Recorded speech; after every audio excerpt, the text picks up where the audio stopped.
Fíjense en la página 68 que continúa con esto que les estoy diciendo.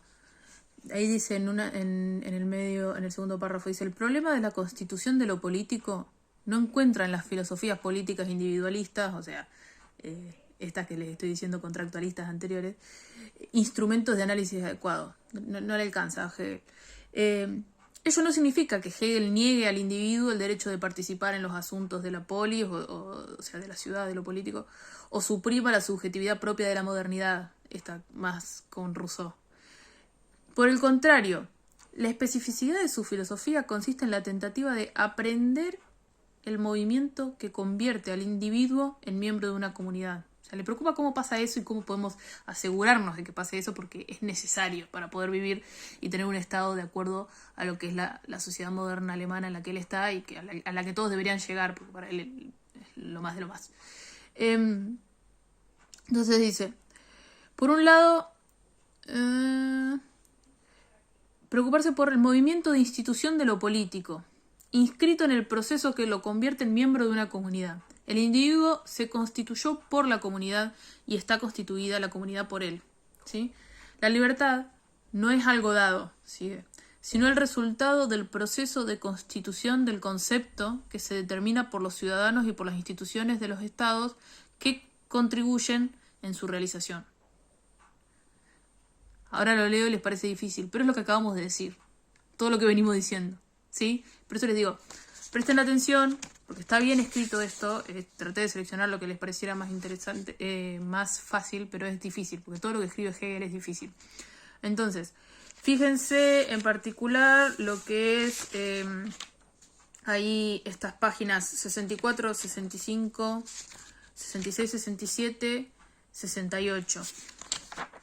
Y después, si quieren, ahí habla de lo que es la vida ética, que esto, si se lo acuerdan, en las páginas siguientes habla de lo que es la vida ética, es lo que estamos diciendo en los videos.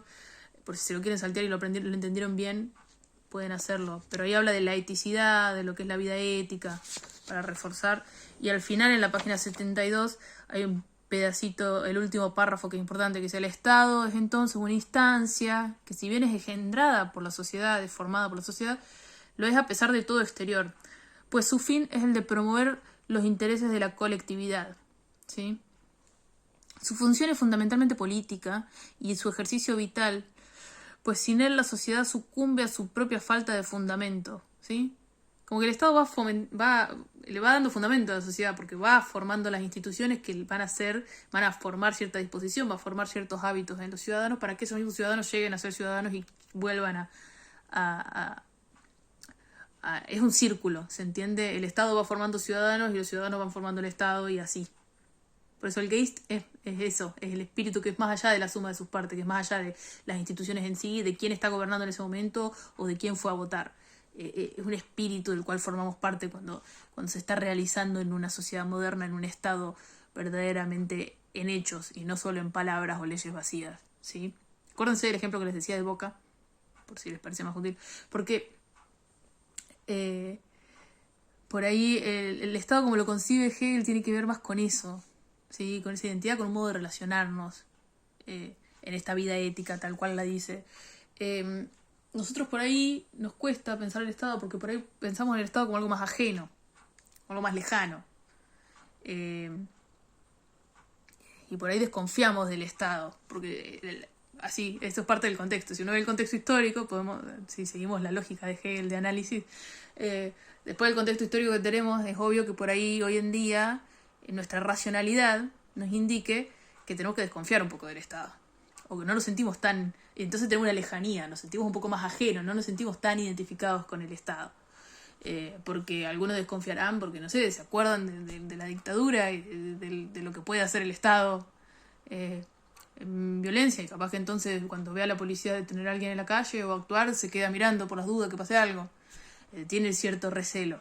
O capaz que, por otro lado, tiene cierto recelo en lo económico. Entonces, cada vez que están por sacar una nueva disposición con el FMI o con el Banco Central o lo que sea, se acuerda del corralito, se acuerda del 2001 y dice, no sé, desconfío. ¿Se entiende a lo que voy? Eso es parte de la racionalidad, que por el contexto histórico podemos entender cómo llegó a ser tal, y entonces consideramos al Estado de otra forma.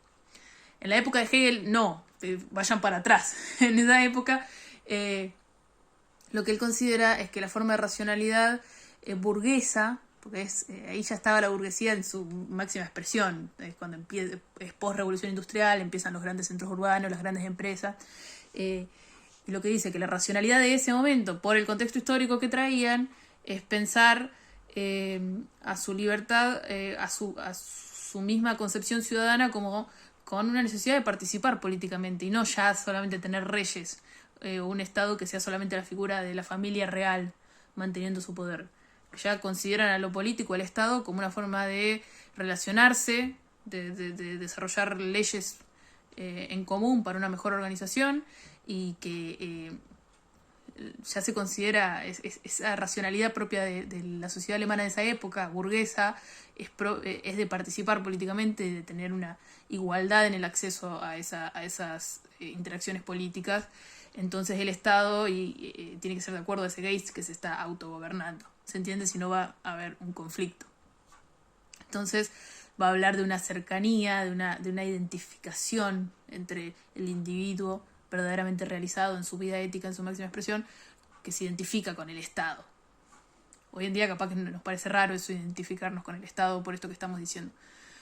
Pero bueno, piénsenlo en esos términos. Voy a volver un cachito para atrás. Yo ahí les hablé de que está bastante importante esas últimas páginas del PDF de Rosenfeld. Nuevamente, volviendo un poquito para atrás, en las páginas 14 y 15, por ahí también son importantes, sobre todo la 14, ¿sí? Que empieza un poquito atrás, ¿sí? Donde dice en busca del Estado, como subtítulo en la página 13, ahí abajo dice: el concepto de Estado no se vincula automáticamente con una realidad empírica cualquiera que por su sola existencia merezca ese tipo de atribución. Por el contrario, o sea, no es solo una constitución escrita y tener una bandera, un ejército, lo que sea. Por el contrario, un mero conjunto de relaciones político-estatales desarticulado que procure elevarse a la forma estatal debe pasar por un proceso social, ¿sí? Capaces de conferirle esa realidad efectiva. Tiene que haber un proceso social de socialización mediante estas instituciones y mediante una cierta época, un cierto espíritu de época, un cierto Geist que ya llegó a una racionalidad que se considera a sí misma de esa forma propia del Estado, para poder interactuar de esa forma propia del Estado. ¿Se entiende? A la cual la burguesía ya llegó.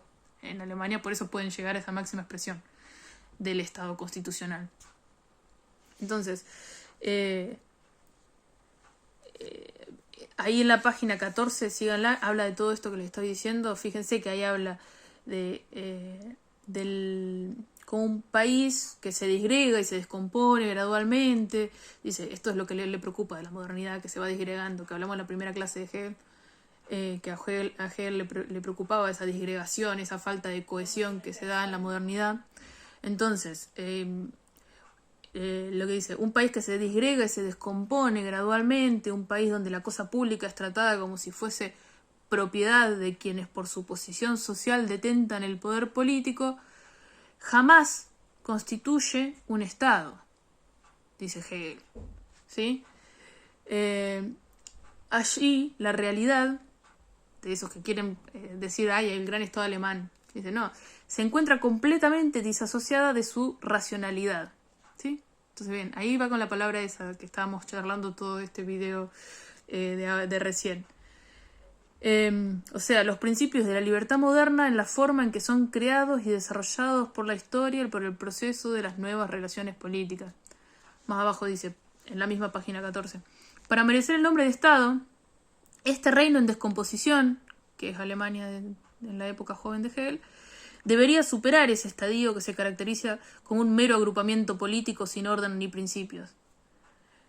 Y ahí dice, bueno, para llegar a ser una constitución necesitamos poder llegar a esa vida ética y a que haya una constitución de acuerdo a la racionalidad de esa época, etcétera, etcétera. Todo lo que acabamos de decir, ¿sí? Entonces, fíjense ahí en esas primeras páginas que habla de eso. Y fíjense también, último que les digo, en el subtítulo de la página 17 que dice la unidad política, ¿sí? Esa está muy interesante porque es bastante clara en cuanto a cómo el Estado moderno consiste precisamente en poder generar cohesión, y es por la misma cohesión social que se permite la existencia de un Estado. ¿Sí? Léanlo. Bien. Yo no les voy a insistir más con el PDF. En realidad es para que les quede claro. Fíjense, si lo pueden leer y entender, quiere decir que van a estar de 10 para el parcial. Si no les suma, si ven que les está dificultando más, en lugar, le está dando más dudas que afirmaciones, enfóquense en los videos, enfóquense en las clases. Yo traté de explicarlo de la forma más clara y amigable posible. Espero que les sirva, que lo puedan ver y que lo entiendan. Y que lo puedan relacionar un poco. Sobre todo, principalmente, Hobbes y Rousseau, porque la relación, el contraste es más claro, ¿sí? Porque son los dos contractualistas y demás. Pero también que vean esa diferencia que hay con Hegel, ¿sí? ¿Por qué estamos viendo Hegel? ¿Qué cambio hay ahí en la forma filosófica de pensar el Estado? Recuerden que esto es filosofía, Estado y empresa, y acá empieza a aparecer más explícitamente lo que es las empresas o el rol de la vida comercial en esta relación con el Estado y desde una mirada filosófica. Sí, fíjense lo que les había dicho en el primer video de lo que me parece más importante para el parcial. Nuevamente, no les voy a tomar nada que no hayamos visto, que no esté en alguno de los videos que puedan ver. Así que espero que puedan estar listos para el parcial del lunes y les deseo lo mejor. Nos vemos.